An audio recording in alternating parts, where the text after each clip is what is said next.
Comment cuisiner les dingos de Monster Hunter Rise? Bienvenue dans la cuisine de Gitaku, votre rendez-vous des geeks et des otaku gourmands. Comme tout le monde, nous salivons devant la cuisine de Monster Hunter sur Switch. Préparons ensemble les délicieux dangos de Monster Hunter Rise. La recette ne requiert pas de super skill de cuisine, vous n'allez sûrement pas avoir un buff de stats, mais rien de tel pour combler votre esprit d'aventurier gustatif. Et en plus, vous allez apprendre comment faire de la pâte d'anko en bonus. Rangez vos armes et sortez votre tablier et que la mission commence.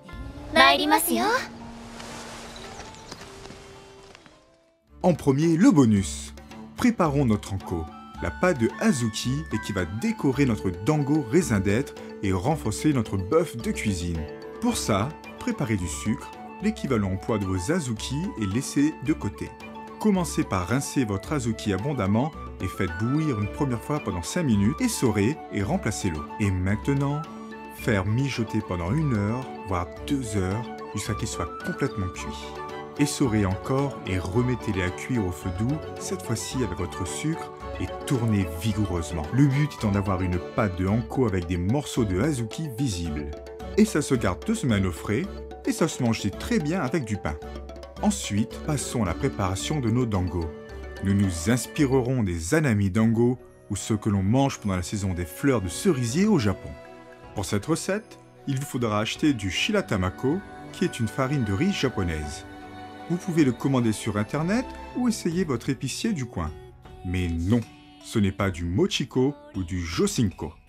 Attention, c'est possible, mais surveillez la consistance de la pâte qui va suivre après. Fouettons la moitié de notre sachet dans un bol pendant une petite minute pour raffaiblir nos granulés et rajoutons du tofu soyeux ou du momen tofu en japonais. Et oui, du tofu soyeux qui en plus d'augmenter la valeur nutritive du plat, aidera à conserver nos dangos fermes et délicieux. Ajoutez une petite cuillère de sel et 2 cuillères de sucre. Mélangez le tout jusqu'à avoir une consistance bien épaisse, à la limite du craquant.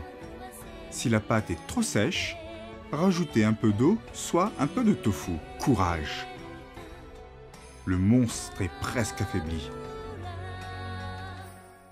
Et séparez la pâte obtenue en 3. Pour les parfums, raisin d'être, cool to the corps et médicinal. Pour le dango raisin d'être, j'ai choisi de l'aromatiser au vin rouge, ce qui lui donnera la couleur violette et rendra gaillard votre chasse. N'abusez pas des bonnes choses. Attention à la consistance de la pâte aussi. Utilisez ceux non assaisonnés comme témoin et ajoutez votre farine de riz en plus si besoin. Pour le cool to the corps, utilisez la pelure d'une pomme. Pas trop de chair, mais un peu quand même. Enchaînez les combos avec votre arme pour la cisailler et remuez le tout. Surveillez la consistance encore une fois. Et enfin pour le dango médicinal, vous pouvez utiliser de la poudre de thé vert sans sucre, car nous sommes de vrais guerriers et savons profiter du vrai goût des choses, le dango le plus facile. Farinez vos mains et faites des boules aussi rondes que possible. Cuisons-les dans de l'eau bouillante. Elles seront bonnes quand elles flotteront à la surface. Et faites-les cuire encore quelques petites minutes. Et trempez-les directement dans de l'eau froide avec des glaçons pour arrêter la cuisson. C'est presque fini, mais juste avant... Le dango est un archétype de l'histoire culinaire japonaise. D'origine indienne, les premières traces de ce mets remontent aussi loin que le Xe siècle. À la base, utilisé comme une offrande aux déités, les ingrédients du dango étaient confectionnés avec des restes de riz, mais aussi de différentes sortes de farine. Leur forme se devait d'être la plus ronde possible pour être considérée comme une offrande digne des dieux. De nos jours, la recette s'est grandement diversifiée. Selon les saisons et les préfectures, le dango s'adapte et change. Sucré ou légèrement salé, avec différents parfums voire même textures qui suivent les saisons et les différentes régions du Japon. Le dango se décline à tous les goûts. De ma propre expérience, après une journée de balade en vélo à Kyoto, accompagné d'une bande de potes à avaler des kilomètres, le dango et le thé vert fut une expérience gustative japonaise qui restera dans mon esprit. Ou un soir de festival, en s'arrêtant à un stand et en payant sa tournée.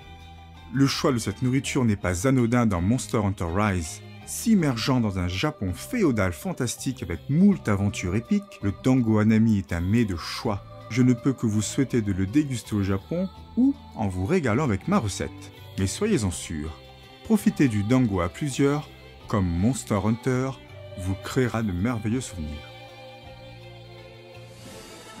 Achevons la recette. Sur un pic de bambou, enfilez votre dango médicinal suivi de cool tout de corps et finissez par le raisin d'être et appliquez votre pâte d'anko avec style. Et n'oubliez pas, le sourire. Répétez l'opération autant de fois qu'il faudra et soyez sûr d'avoir du thé vert à vos côtés. Et maintenant, la dégustation. Et ma foi, quel délice!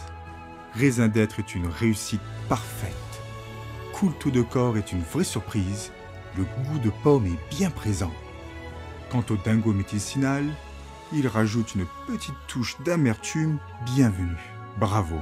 Maintenant vous êtes fin prêt pour chasser votre ratalos.